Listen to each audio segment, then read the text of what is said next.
60 minutes is all it took for the ancients to bring podcasts to the brink of extinction. Those who survived mobilized their podcasts to begin life anew on our poisoned internet.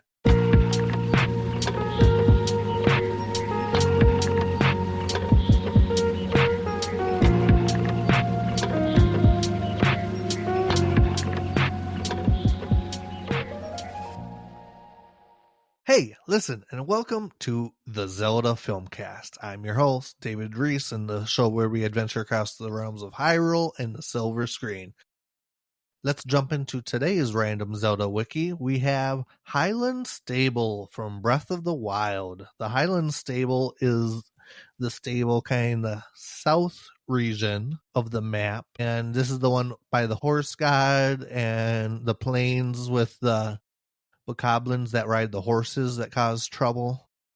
There's some other stuff that shows up here. If you get the DLC, you get the Super Rumor Mill book appears there for the Champions Ballad. This stable is where I namely discovered, messing with the bokoblins on horseback, that if you have the upgraded stasis rune from Robbie or Pura's lab in Hateno, this is where I discovered that you could actually freeze a bokoblin mid-air and the horse will keep moving without the bokoblin riding. And then once it unstasis, he just falls to the ground and it's super easy to take them down from there then. Just like any other stable, beetles there. There's some side quests associated with it. And there's the Hylian Retriever, some animals. Pretty neat. And that's today's random Zelda wiki. Hope everybody's doing well. Today that this episode coming out is Monday, October 20th, 2025. I have an episode down the pipeline this next month, November. We're going to talk about the Zelda movie. And we're going to watch some movies and have some Zelda discussion, almost as if that's the theme of the podcast. As you saw in the title of the episode, we are going to be looking at Peter Jackson's Mortal Engines from 2018 on the book of the same name. And I'll be honest, full disclaimer, I have not read this book. But after watching the movie, I am curious to see what the book and the quadrilogy that it's a part of has to offer. I did download the book on my Kindle, and I did get through the first chapter. Just getting through the first chapter and having watched this movie, you realize how many things they kind of glossed over in the movie, and the tone is a little different, at least in my head as I'm watching it and reading. But that might just be a personal, how my comprehension or the way I was interpreting the book. But anyway, this is a big movie. Is probably one of the bigger box office flops in Hollywood, and it's almost worth talking about. How did this movie actually get made, and why did it bomb so hard? Why didn't it make money, and why didn't they make more of them? Because you would think dystopian future, fantasy epic, grandiose scales in production, that's the recipe for success, right? So why didn't this have the success that it was mostly pointing to? So the book came out in 2001. Ries is our author, and it was the first of a quadrilogy where it's the steampunk post-nuclear war Earth where we bombed ourselves so bad the continents aren't the same anymore, and there are different ways different groups of people are surviving. And the one that everyone saw in the movie trailers is that people live on cities with wheels, which watching the tones of the trailer after the movie and then getting invested in the movie and kind of knowing the things that there were, London as mobile city, as a predator city scooping up other smaller cities, I feel like is just a fraction of the actual conflict and stuff going on in this film. And I feel like it was misled as this movie's about big cities eating smaller cities, clash, which this film is actually a lot more. There's more grit to it. There's more stuff going on that wasn't well conveyed out the gate. Surprising enough, Peter Jackson comes in. Him and his wife, Fran Walsh, were just off on the tail end of Return of the King. This is right after Lord of the Rings. So we're talking 2000s still. We're still in the time frame of The Hobbit's not even a thing yet. And Jackson, his wife, and a family friend and collab, Philippa Boyens, who also worked on Lord of the Rings, saw the potential of Mortal Engines. And Jackson didn't want to direct it. He had just come off directing Lord of the Rings, and he wanted to check out the producing side of things. So he brought in Christian Rivers, who was a visual effects artist who worked with him on The Lord of the Rings. So this was going to be Christian Rivers' first director's credit. There was some pushback. I mean, putting $100 million plus epic into the hands of a first-time director. But I mean, if you think about it, there's guardrails, there's safety protocols there. I mean, your producer is Peter Jackson, who's just coming off the heels of Lord of the Rings. And you would doubt if the producer like that is involved with their name attached, they would be able to override the director and correct course if things were being led. Then the movie had to take a hiatus partway during the pre-production as they're trying to write out a 2-hour script. How do you do a hero's journey in a big fantasy epic with potential for sequels, but not guaranteed? You also want it to be its own standalone story. Comes to a pause when they want to pull Peter to do the Hobbit trilogy. After the Hobbit trilogy is done, Peter Jackson fires up this project again and gets it moving. Same people. Casting wasn't solidified. It was still in pre-production. They wanted to make it a blend of the stunning visuals known from Peter Jackson with his big fantasy epics, but then also wanted to incorporate the emotional core that the books so well put together. And I'm excited to read the rest of this book, and I'll probably have a follow-up episode or mention it at a certain point. But there is a lot of emotional, dramatic character stuff throughout the film. It's not just all bam bam, explosions, Michael Bay, pachoo! There's actually some interesting people dynamics and some world building that occurs that kind of gets overlooked by the big spectacle of what it is. The film came out in 2018, and there's a few reasons it was a box office flop. Let's pull up the numbers. The movie made around $84 million with a production budget of $100 million.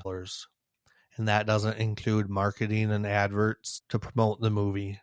So the movie obviously lost the money. What are some things that led to the box office not generating that income it probably deserved? There wasn't much buzz, promotion leading up to it, and the first item is poor reviews. There was a lot of criticisms to this movie that we'll talk about, but obviously when people look up movies to see if they should go see it or check it out, if they're on the fence or wary about it, a lot of people, including myself, cross-references the movie on IMDb, Rotten Tomatoes, Metacritic, IGN, other film reviewers that a person feels comfortable with.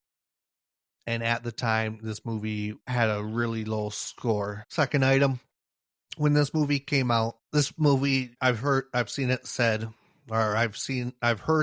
I've seen it read, that this movie came out 10 years too late. There was a phase of young adult dystopian future craze, which movies like Hunger Games benefited from. We eventually got something like The Maze Runner, but The Maze Runner was before this.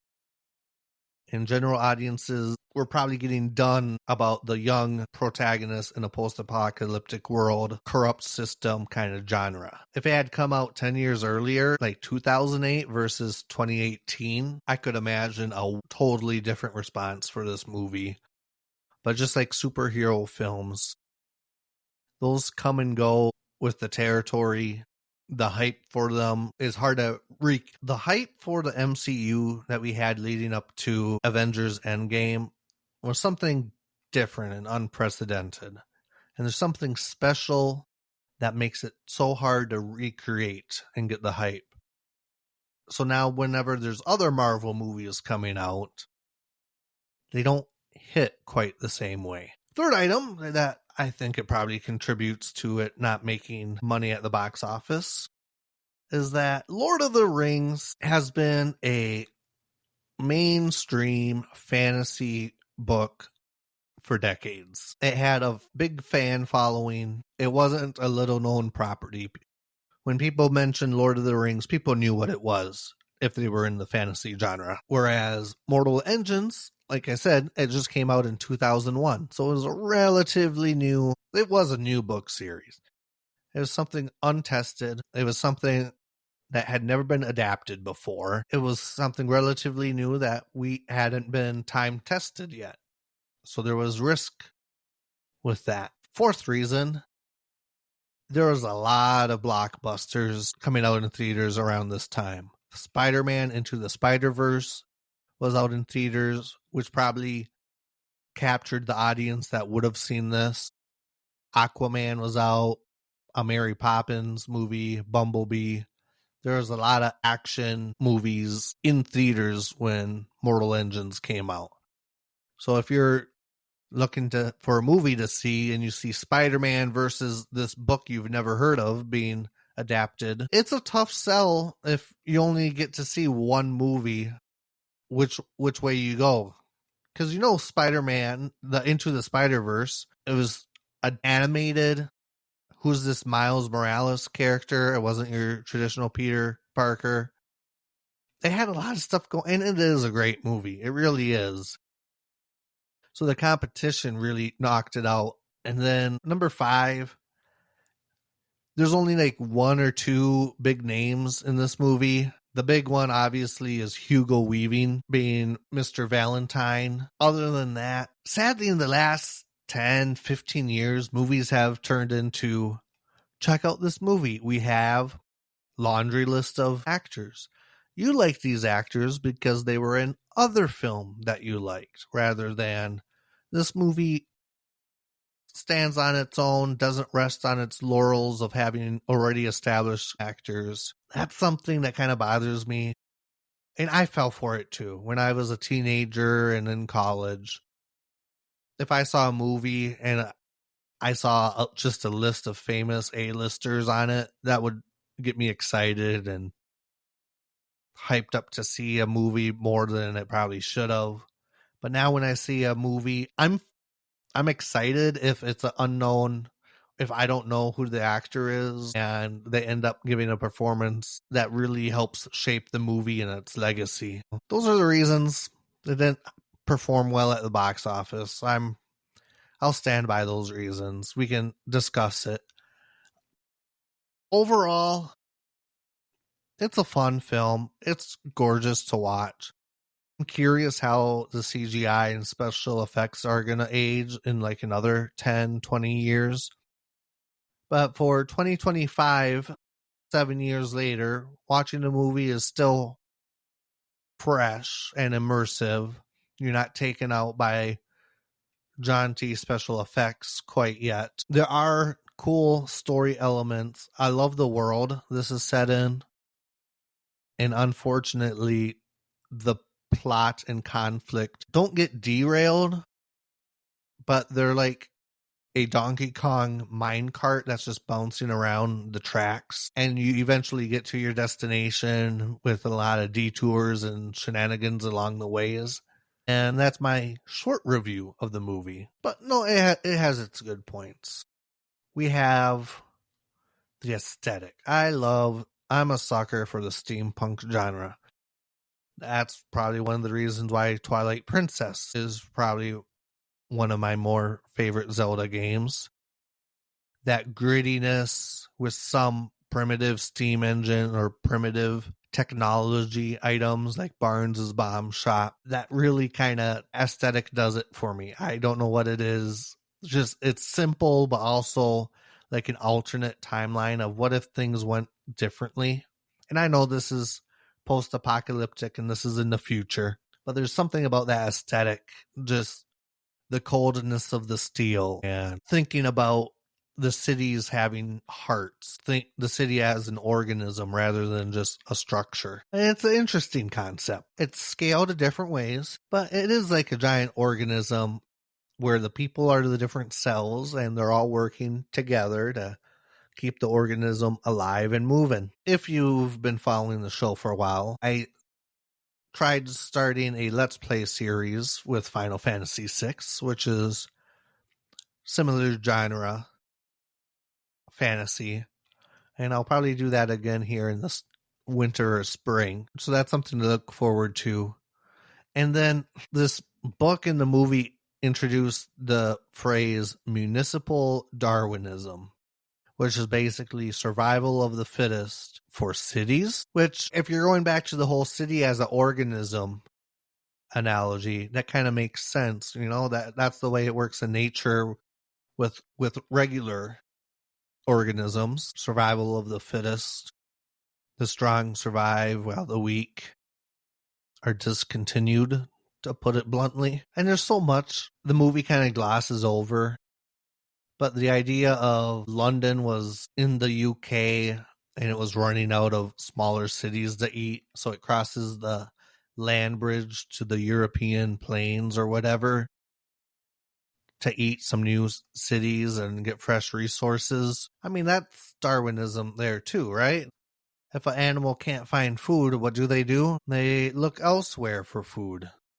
They don't just stay in the same spot hoping that food comes to them. They're mobile. That's how migrations and groups of animals move. That's exactly how this city is started in this film. There's some things that took me out of this. At the very beginning of the film, we're shown the museum, and we have the freaking minions in the museum. It's obviously both movies are distributed by Universal Pictures, so it's some cross referencing characters. It's not just a random characters that they're promoting. It's trying to cross promote different movies at the time. Last episode, we did an in-depth dive on villains and a villain analysis. And I decided this movie has villains and we could do some analysis on those villains because we have different villains characterized by different motivations and drives that contradict or are in conflict with the world or our main character. So we'll start with Hugo Weaving. We have Thaddeus Valentine, and he isn't a cackling madman kind of evil where I'm just evil because I was wronged. He actually believes in his vision. He's a visionary that wants London to survive through any means necessary. 100% on board with the municipal Darwinism, survival of the fittest. Big city needs to be bigger while the weak ones need to become a part of it. That's what needs to happen in order for London to survive. So his goal isn't simply to be evil. His goal is the survival of London no matter what. And that's that no matter what is what gets him in trouble. He's convinced that his actions are leading the city in the right direction. And he uses politics and manipulation to get what he wants out of people. Hester Shaw's mother. He was able to get a bunch of relics off of her. He kind of makes me think of BioShock Infinite. It's been a decade since I played that. More than that, I was in high school at the time, and it makes me think of the same thing with one of their central antagonists, utopian city no matter what means necessary. I like the inclusion of his daughter, although I think she got more screen time than this movie probably should have allowed. She helps keep Valentine as a human person, not just a face of big bad, also to show like he has family and connections and people that he cares about, but ultimately he cares about London more, and that's the way it is. If she wasn't around, there'd be one less dimension to this villain. Also, his portrayal by Hugo Weaving, whenever he's on the screen, he's serious. He's business. You know he's not a figure to mess with, and he carries himself well with that. Our other guy, Shrike. I like Shrike. This is the hunter. This is the ancient that took Hester in and helped raise her. And he's almost like the Terminator. He's an unstoppable force, and he just does what he needs to do to get his objective. And then there's that emotional core of his character. He has a full-on character arc through this story. We see him from raising Hester, asking her to promise to become like him, holding her feet to the fire, to the promise, and actually trying to kill her so she could become like him, to ultimately seeing Hester happy and accepting his demise. Full character arc for Shrike, and it makes me happy the way it's done. It's not shoehorned in last minute. Oh yeah, by the way, he was the guy that raised me, and then he's gone. There's several scenes spread out throughout the film that get the point across. It's not just done at the end. I really appreciate them for that. Then we have Anna Fang. We have, to us, she's a separate protagonist kind of character, or she's like a friend of our protagonist, Hester. But to the London, she is a villain. So it's also like a matter of perspective and sides. And she's the kind of villain where she might be a hero to one group of people, but on the other group of people, they have a wanted sign for her. She wants to preserve the world as it is, rather than having these mobile cities gobbling things up, is essentially her philosophy, which is in direct conflict of Valentine's, who does want to gobble things up in the name of survival. So we have Valentine, who is our statesman, losing his humanity for the sake of London. Shrike, a tragic monster seeking some sort of redemption. And Anna Fang, who is the rebel hero trying to take down the establishment. So that's a quick review of Mortal Engines. We'll take a short break and then we'll be back on for our side quest.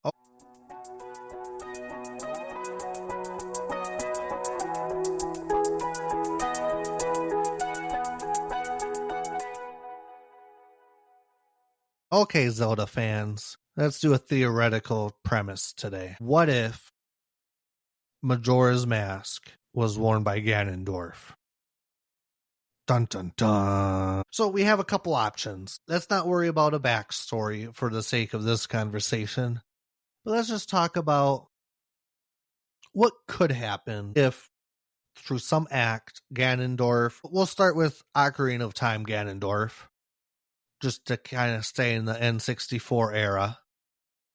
If he wore Majora's Mask, there's, I guess, 3 different outcomes in terms of power. So we got the Ganondorf is still kind of in charge and uses the mask's power to accelerate his goal. There's the one where it's the Majora's Mask is in charge and basically overwhelms Ganondorf and uses Ganondorf's power in conjunction with his own to create chaos and villainy. Or we have the worst of both worlds, the mask and Ganondorf basically get along, combine their powers, direct their goals together, and just become a force of death. Would Ganondorf stay himself? I would think in option A, where he dominates the mask,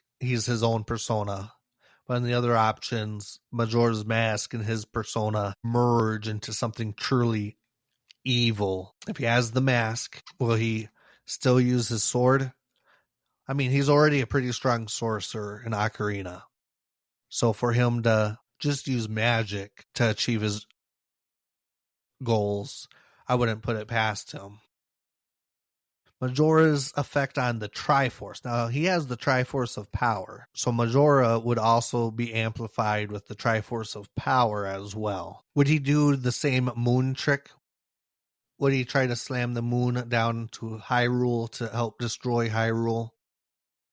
But Ganon doesn't really want to destroy Hyrule.